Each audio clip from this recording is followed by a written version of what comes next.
Eleanor Whitmore was 72 years old and lived alone in a small wooden house on the outskirts of a quiet town in Oregon. Her hands trembled slightly with age, and her back was bent, but her eyes still carried a sharp intelligence. To the world, she was invisible. Decades earlier, Eleanor had been one of the most successful businesswomen in the state. She co-owned a powerful real estate firm with a man she trusted deeply, Richard Hale. He was charming, respected, and ruthless. Richard betrayed her. He forged documents, stole company assets, bribed officials, and framed Eleanor as mentally unstable. Within a year, Eleanor lost everything: her company, her home, her reputation, and the respect of society. Richard became a millionaire. Eleanor became a forgotten old woman. But she never forgot. People believed Eleanor had accepted defeat. They were wrong. Every night, she wrote in an old leather diary. Names. Dates. Transactions. Secrets. For over 30 years, she quietly collected evidence.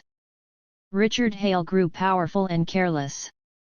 His empire expanded, but so did his crimes: tax fraud, illegal land deals, blackmail, and corruption. Eleanor knew one day the truth would be needed. That day came when she met Daniel Brooks, a young lawyer whose father had taken his own life after being falsely accused by Richard years earlier. When Eleanor showed Daniel her evidence, his voice trembled. This could destroy him. Eleanor replied calmly, "I didn't survive this long to forgive. I survived to finish what he started." The attack did not come loudly. Anonymous files reached federal investigators. Journalists received undeniable proof. Former employees and victims found the courage to speak. Richard Hale's perfect image began to crack. Stock prices fell. Investigations opened. His name appeared in headlines not as a hero, but as a criminal. For the first time in his life, Richard could not buy silence. One cold evening, Eleanor watched the news from her living room. Richard Hale was arrested outside his glass office building. Cameras flashed as police handcuffed him. His face was pale, empty, terrified. Eleanor turned off the television. There was no smile on her face. Only relief. Richard's arrest was not the end, it was the beginning.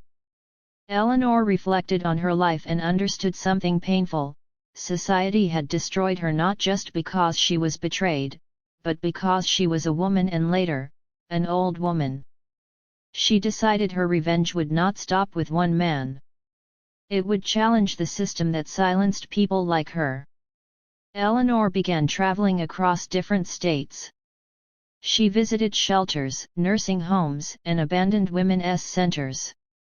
Everywhere, she heard the same stories: women ignored, cheated, declared weak, and discarded. Eleanor became their voice.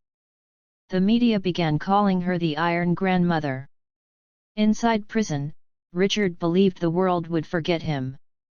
One morning, he received a newspaper headline: Eleanor Whitmore, the old woman who destroyed a giant and gave power back to the forgotten. Richard's hands shook. He realized then. Eleanor hadn't just taken his freedom. She had erased his legacy.